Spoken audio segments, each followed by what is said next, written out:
अगर तुम ऐसे इंसान हो जो अपने माता पिता को डिसअपॉइंट नहीं करना चाहता, उन्हें खुश देखना चाहता है, इसीलिए उनके बताए हुए रास्ते पर चलता है और उनके उन सपनों को पूरा करने की कोशिश करता है जो वो खुद कभी नहीं कर पाए, तो इस वीडियो को एक बार पूरा जरूर देखना। मान लो 4 साल तुमने खूब मेहनत करके पढ़ाई की, तुम इंजीनियर बन गए या डॉक्टर बन गए, तुमने गाड़ी खरीद ली, तुम्हारे माता पिता शादियों में तुम्हारी तारीफ करते हैं और समाज की नजर में तुम एक सक्सेसफुल आदमी बन जाते हो। लेकिन सच्चाई ये है कि हमारे कल्चर में पेरेंटियल अप्रूवल और पर्सनल हैप्पीनेस के बीच में एक पतली लाइन है जो कि अब गायब हो चुकी है। हम अपनी सफलता को इस बात से नहीं नापते कि हमारे अंदर कितनी शांति है, हम अपनी सफलता को इस चीज से नापते हैं कि हमारे पेरेंट्स, हमारी सोसाइटी हमारे लिए कितनी जोर से तालियां बजा रही है। और यही कारण है कि अब हमारे पास एक ऐसी जनरेशन है जो सक्सेसफुल है, जो पैसे कमा रही है, लेकिन अंदर से बहुत ही ज्यादा अकेले है और डिप्रेस है। और इसी से मुझे साइको एनालिटिक कार्ल जंग की एक बात याद आती है, greatest burden a child must bear is the unlived life of its parents. ये जो लाइन है वो इंडियन पेरेंट्स की सच्चाई को बहुत ही अच्छी तरीके से दिखाती है। ट्रेडिशनल कल्चर में एक बच्चे को एक इंडिपेंडेंट इंसान की तरह नहीं देखा जाता,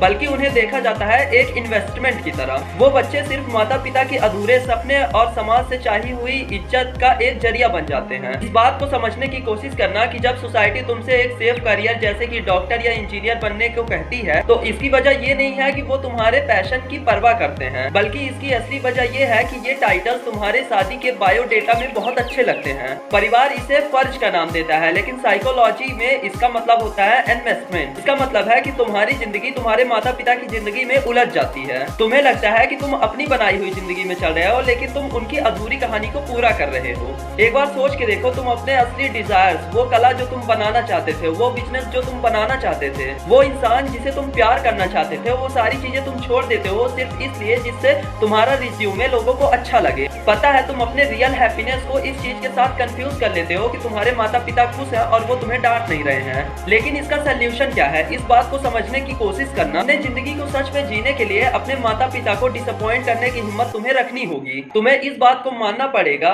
that temporary discomfort is the price of your permanent freedom. Obviously तुम उन्हें प्यार कर सकते हो, तुम उनकी रिस्पेक्ट कर सकते हो, लेकिन अपने लाइफ की स्क्रिप्ट लिखने नहीं दे सकते। Because if you leave someone's dream you will die crying someone else regret.